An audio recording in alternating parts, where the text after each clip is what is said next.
İslam gellek tu şirini kerbate emdel berin tuyirona hiya çavan em ve dünye betedebinen tuyirona hiya çavan em ve dünye betedebinen ger şirini ez ferhadem estebzinam men adem hatta bemrem tebernadem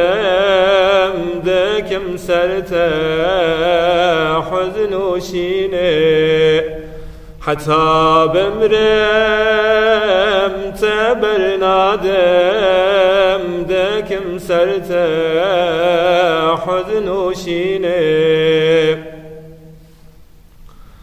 huznu şin beşev roze dergo kezebim de soje dil kere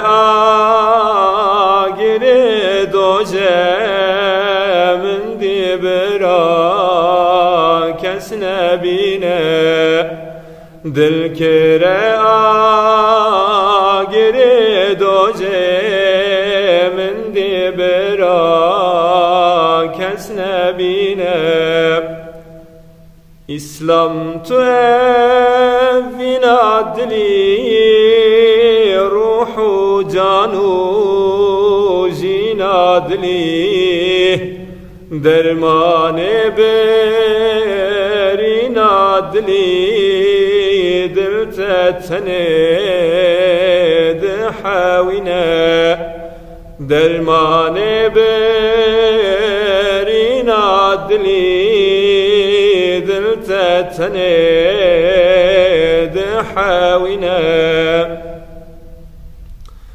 bete emman deni vereda mereşle ser tegereda em Yusuf'en de vereda heye karvan mederinen em Yusuf'en de vereda heye karvan mederinen İslam em kurbanat ben can fedaye jinat ben bavu bra kestün ben besye merat bemini bavu bra